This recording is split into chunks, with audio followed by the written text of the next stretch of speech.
Right, a contentious issue this one. Is an upright row a good exercise or a bad exercise?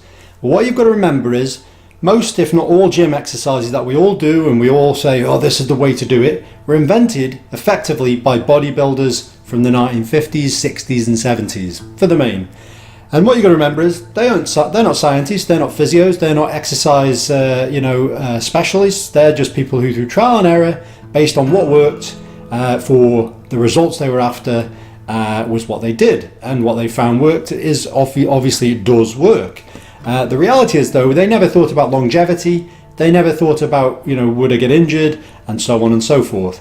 Now, the upright row obviously is an exercise which works a few different muscles, but obviously we know it's very good for the upper trapezius, and it's an exercise which is a staple of a lot of people's workouts. Now, the dilemma is, as a physio, when I was at physio school, they taught us an exercise for impingement syndrome in the shoulder, which is effectively where the humeral head in your shoulder is riding up and it's catching into the subacromial space, which is where there's a bursa, which is a fluid-filled sac to reduce friction, and there's a tendon, the supraspinatus tendon, which is a rotator cuff tendon, very important tendon, which are in there, and the acromion process of bone above it. So it's when that space gets squashed by the upward rising of the humeral head and it's squashing that area. Now, obviously that doesn't sound very good, and it isn't, and impingement syndrome is very common, and over time that can create bursitis, inflammation of the bursa, and tendinopathy, tendinitis as it used to be called, or even a tendon tear over time, or even a rupture. So these aren't good things, and they're painful, and they're limiting, and they'll stop your training for maybe forever potentially, depending on what happens to you. So now what I was getting back to at uni is they taught us a test for one of the tests for impingement syndrome, and it's called the Hawkins-Kennedy test. Hawkins-Kennedy test basically looks exactly like an upright row. Your arm is out in front and you basically push it down like this. So effectively you're pushing into internal rotation with your elbow rising up, so your shoulders in slight flexion stroke abduction elevation. This is the position of an upright row. It is effectively a Hawkins-Kennedy test, and the reason a Hawkins-Kennedy test is used for the impingement syndrome is because it squashes the acromial space. So if you're squashing the acromial space repetitively, day in, day out, all the time, with load, then there's a risk. If you're hitting the end of your range, there's a risk in that movement of causing impingement syndrome, bursitis and tendon issues. Now, don't get me wrong, I'm not saying that this exercise will always cause it. There'll be people who say, I've been upright rowing for years, but like by that account you could say, I've been smoking for years and I never died of lung cancer. It's chance, and obviously there is some anatomical or physiological reasoning behind some of these things. Some people have got acromion processes that hoop down and slope down, which is much more likely to catch. Some people really slope up and there's more space and they can get away with an upright row.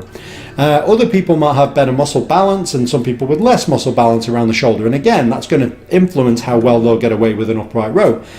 Range of motion. So what you have to do is, the reason this causes it is because there's no more movement, internal rotation, so it pops the shoulder joint up as like a fulcrum, like a pivoting effect. So it also abides by, are you hitting your end of range? So if you've got lots of range to give in there, which an upright row doesn't get you near, then you're again much more likely to tolerate doing an actual upright row.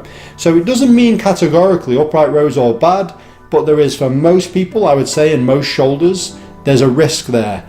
Now, there are other ways of training, or you could look at some of these things that you can look at and see if you can improve them. So you could look at, can I improve my internal rotation? So a sleeper stretch, which is a video on my channel, is a way of improving internal rotation. It's basically like a posterior capsular stretch, and that's kind of something that may aid someone's ability to upright row.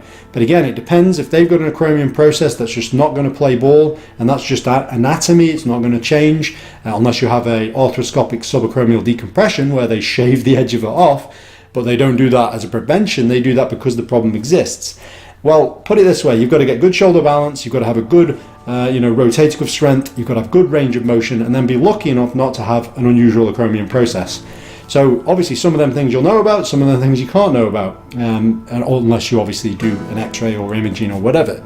So my rule of thumb is, An upright row, you know, is to be done with caution. I wouldn't overly do masses of upright rowing. I personally don't bother with upright rowing. I've had rotator cuff tears and I just don't want to really take that risk.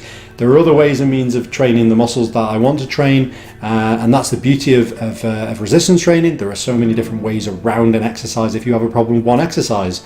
And there's no such thing as a powerlifting upright row. So, you know, there's no reasoning to do it in a functional sense. It's not a very functional movement, actually. So that's the upright row video. So, like I say, upright rows aren't inherently bad, but there's a higher risk there. Obviously, you've got to be careful and you've got to look at certain elements first. So if you like the video, give us a like. Comments are welcome again. And if you subscribe to the channel, that'd be great. And I'll see you next time. We want to keep making great content for our subscribers. So if anyone would like to support the channel by making a pledge, then we would be extremely grateful. And you can do this on our Patreon page here.